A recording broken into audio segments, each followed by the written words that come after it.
I had been with the company for 3 months and was still on orientation. My job was sales/advertising. As the new guy, I was given existing accounts to manage, which consisted of providing customer service and convincing my clients to spend more money on advertising. All of these accounts already had their ad campaigns done, and if they wanted something new, the account was transferred to a senior account manager who would work with our advertising guys to put something together for the customer. Eventually, I hoped to have that job, but I had to pay my dues by proving I could maintain existing accounts and convince them to spend more money first. Everything was going great, until last week, when we were scheduled to have our quarterly retreat. Since we were the main regional office in the area, all of the employees from the satellite locations came to our office for the retreat. The owner of the company rarely visits our office. He's been overseeing the setup of a new satellite office for the last year, according to my coworkers. But, he was there for the retreat, as was his disabled daughter, Amy. Not her real name, for the sake of privacy. One of my coworkers told me Amy works at one of the satellite offices and I probably wouldn't have much interaction with her, but I should be nice. That seemed like a no-brainer. I'm nice to everyone, regardless. I won't claim to be an expert on Amy's disability, but it seemed like she had childlike mannerisms and struggled with expressing herself. She also had some problem with motor skills. I'll describe the only interaction I had with her prior to the incident. I went to refill my coffee and Amy was in front of me, getting her coffee. I watched her struggle with getting condiments added and putting the lid on, so I politely asked if she needed any help. She thanked me, said she did, and let me finish making it. While I was making it, she said she hated coffee, but her dad made her drink it because she had to, in a loud voice, always alert. I smiled, said that was definitely important, and handed her the cup. She thanked me again and went back to the office her dad was using, where she had been most of the day.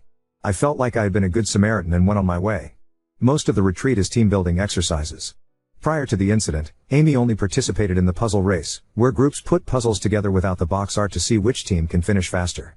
Amy wasn't in my group, so I didn't have any interaction with her there. Neither of our teams won. The big event, and the one that everyone seemed the most excited for, was the last activity of the day.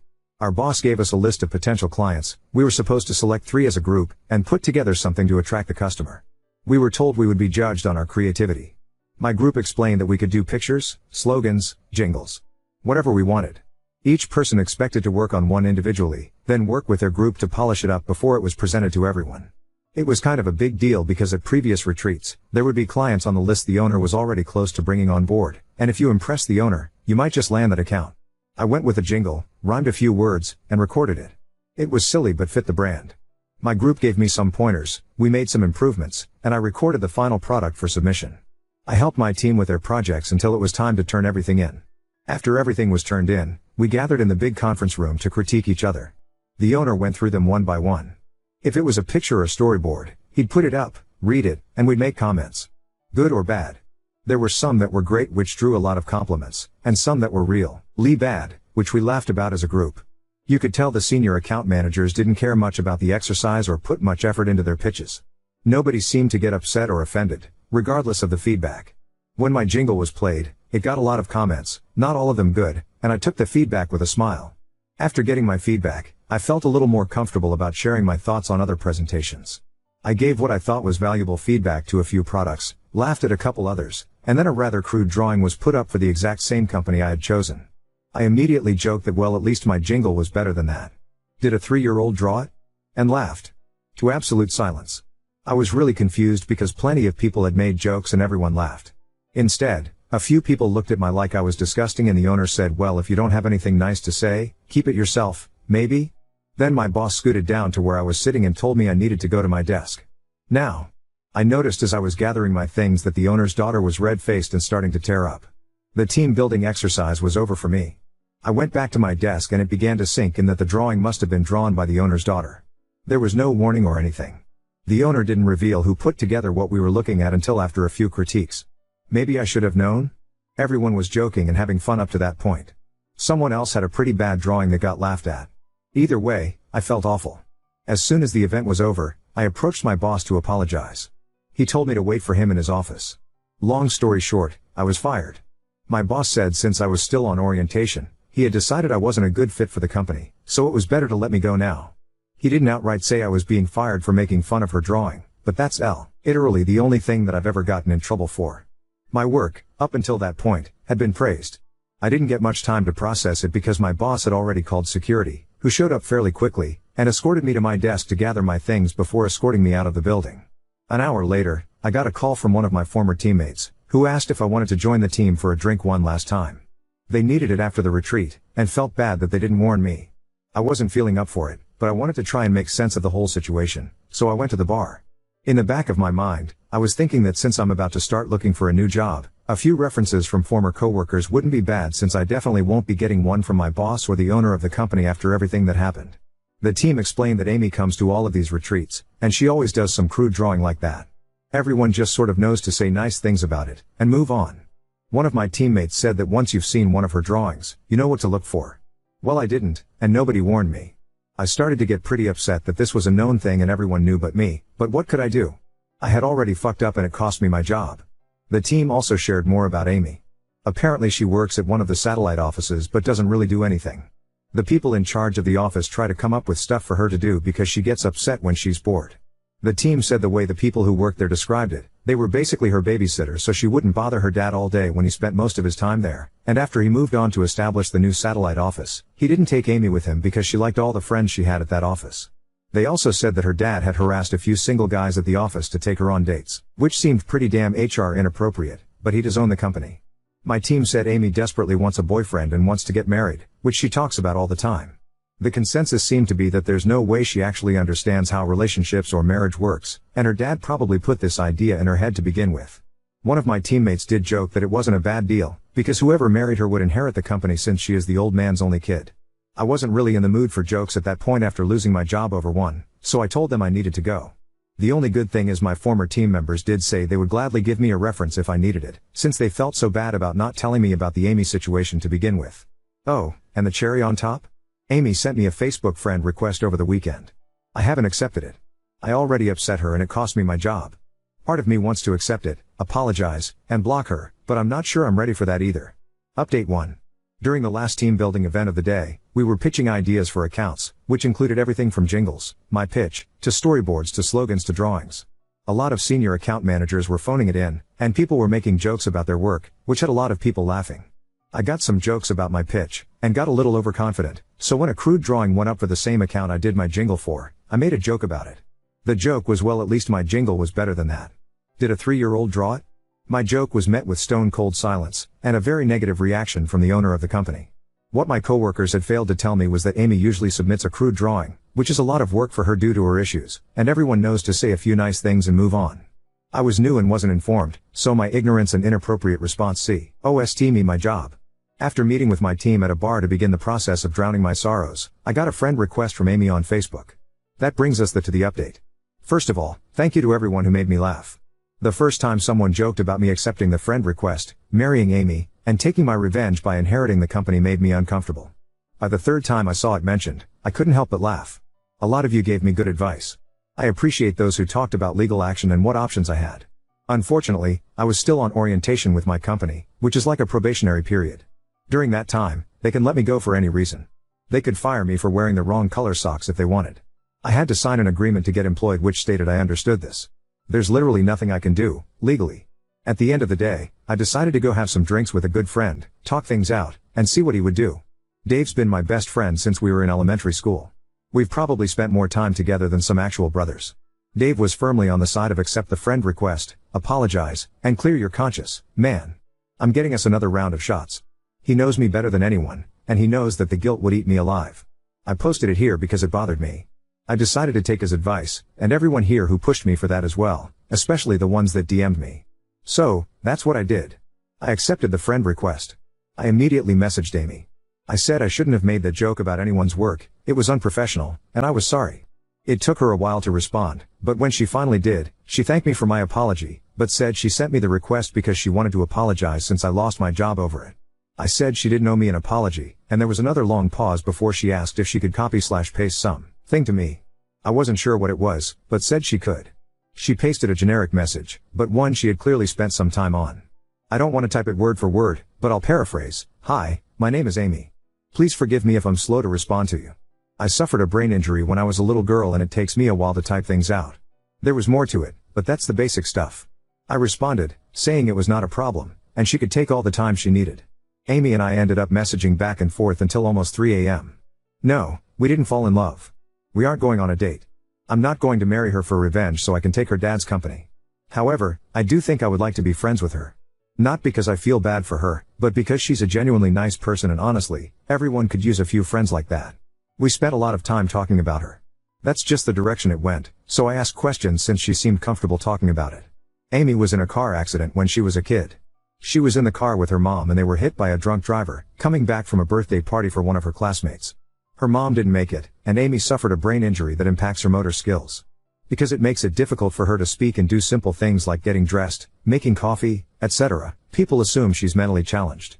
She was put in special ed because of it, but worked really hard and graduated from high school. She even wanted to go to college, but her dad didn't think it was a good idea. Her life has been difficult because it's hard for her to communicate with people. By the time she can get a fully formed sentence out, the conversation is over.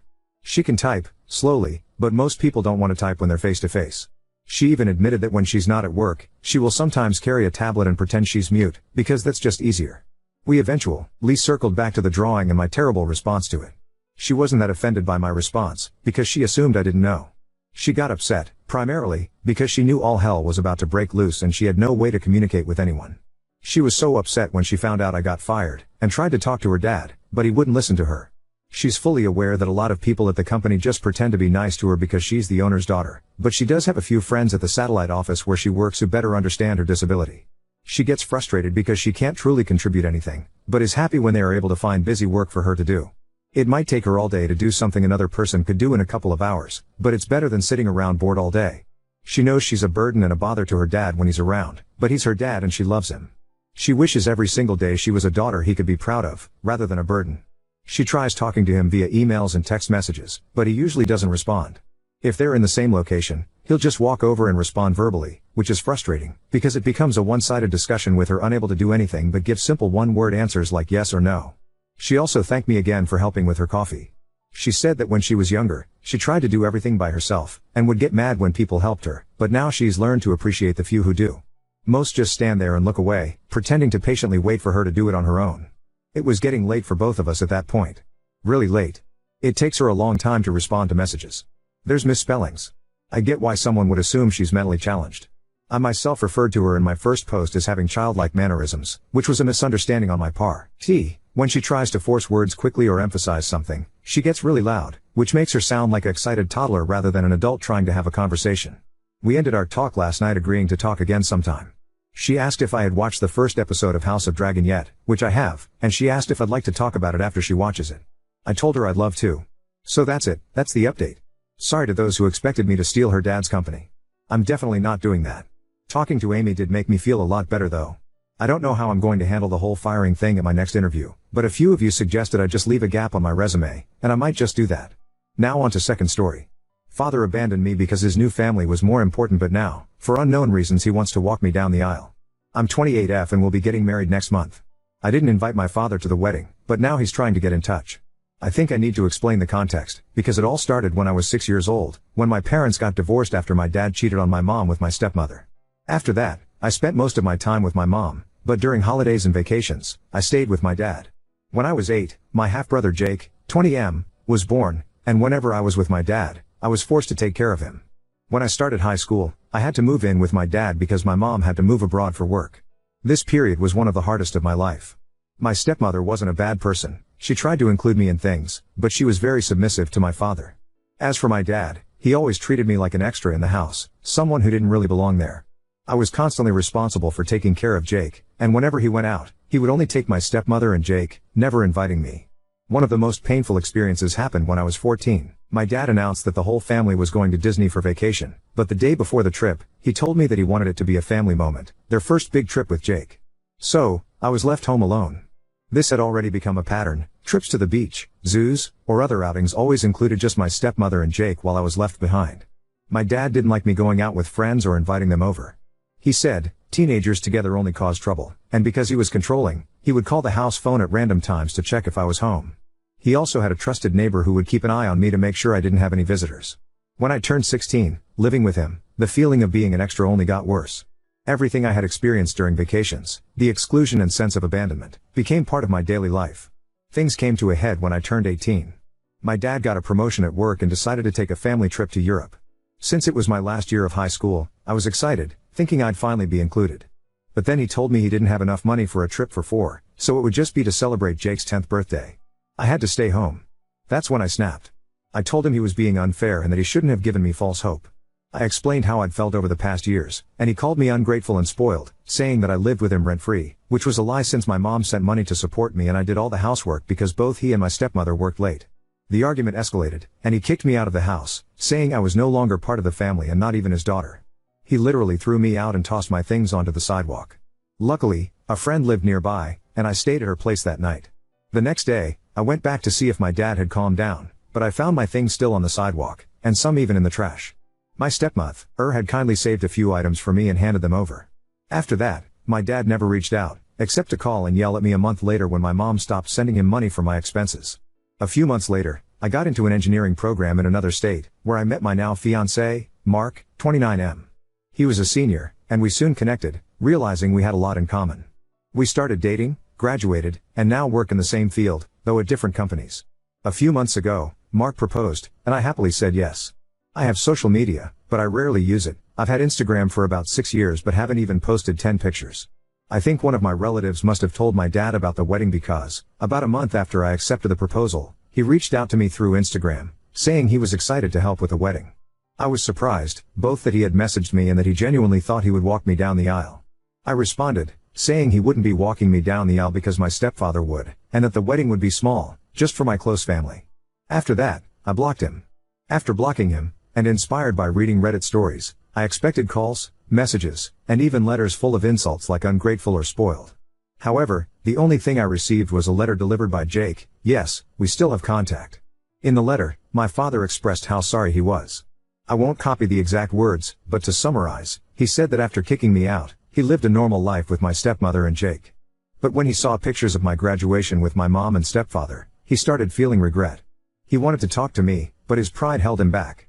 He only decided to reach out now because he realized that his pride got him nowhere and that he wanted to fulfill one of the plans he made when I was born, to pay for my wedding and walk me down the aisle. Honestly, I don't know what to do.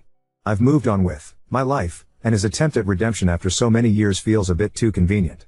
Ida for not wanting to include my dad in my wedding despite his apology? Note, my stepfather is an amazing person. He always goes out of his way to include me in everything, and my stepsisters are wonderful as well. When he found out that my father hadn't taken me to Disney, he planned a trip for the next holiday and took me, along with my mother and sisters. This and 1,000 other reasons why I want to walk down the aisle with him. Edit 1. People are asking why my mom and stepfather left me with my dad and what their jobs are. My mom works as a programmer and managed to get a job abroad. She thought it was best to accept it, especially since she wanted to save up a good amount of money to cover college expenses and for the future. My stepfather is a researcher and was doing his postdoctoral work at the time. The first person to talk to me was my older sister, stepsister. 2 days after I was kicked out, she came to see me and even stayed for a few days, which I can barely remember because I was just crying. But I didn't move in with her because she lives in another state, and I was almost done with classes and final exams. So, my friend, and bridesmaid, let me stay at her house. Her parents helped me gather my things and even set up the guest room for me. Update 1.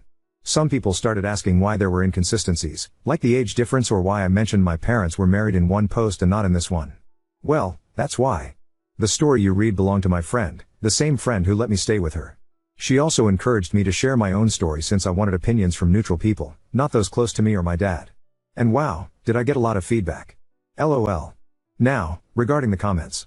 I want to thank everyone for helping me see things I hadn't noticed before, especially in how my dad's letter was written. For those wondering, yes, he mostly talked about his feelings and how he felt. Very little was said about me, and even less was about apologizing. He also mentioned how I'm his only daughter, while my stepfather has 2 daughters to walk down the aisle, but he only has me. For those asking why I didn't move abroad with my mom and stepfather, they were supposed to be away for 3 to 5 years, with my mom likely needing to change companies every year. My stepfather was also deep in his research, so their lives were pretty unstable. At the time, I didn't anticipate how much I'd suffer or that I'd be kicked out. I think the rare times I spent with my dad and the feeling of being left behind would fade whenever I was with my mom and stepfather. This cycle became my routine, which is why I stayed with my sperm donor. And for those asking if my mom knew what was going on, I only told her about the Disney incident. I didn't want to bring issues from one home into another. Now for the update. For some background on my mom, she returned 2 years after I started college, and my real dad came back a year after that. It was my sisters who attended my high school graduation. My mom now lives 2 hours away, so I went to visit her to discuss what had happened and to get her and my stepfather's thoughts on the situation. My mom said it was something I had to decide on my own and that she wouldn't interfere. My stepfather told me he'd help pay for the wedding, regardless of what I chose to do. Yes, he's helping with some expenses. My sisters, on the other hand, share the same opinion as most of you, not to invite him and to send him a letter detailing everything I went through. My older sister, let's call her Lisa, was the most against inviting him. Lisa was the first person to check on me. Today, I learned that on the same day she came to see me at my friend's house, she also stopped to talk to my dad. She hadn't mentioned it before because, according to her, he only spouted nonsense, and sharing it at the time would've just made things worse for me. That's why she's completely against me reconnecting with him. For those curious about what he said, she didn't go into details but mentioned that it angered her so much she ended up shouting at him, calling him every name under the sun. She thinks this may be one of the reasons he didn't reach out sooner. She thinks that added fuel to the fire. We talked a lot, not just about my dad but about myself as well. I realized that even with the therapy I went through during college, there was something important I hadn't done. I never truly opened up to my parents. I always thought I had to face and overcome everything alone. All I did, though, was bottle everything up. Today, I was finally able to unpack it all and share my feelings. After a lot of tears, I hugged them both. And here's what I've decided: I will respond to his letter. Unfortunately for Mark and Lisa, it won't be the harsh response they were hoping for. I'll take some of your advice and express how I felt when he kicked me out. I'll be polite but honest. I'll also let him know that my stepfather will walk me down the aisle because that's what I want. I won't offer further explanations to him. After all, this is my wedding with Mark, and it will be exactly how we want it, without the need for justifications. I will not accept any money from him, nor will I send him an invitation. If my dad truly wants to reconcile, he can reach out to me through Jake. But only after the wedding, or honeymoon, and it will be on my terms. As someone suggested, we're going to hire security for the wedding, no matter how my dad reacts.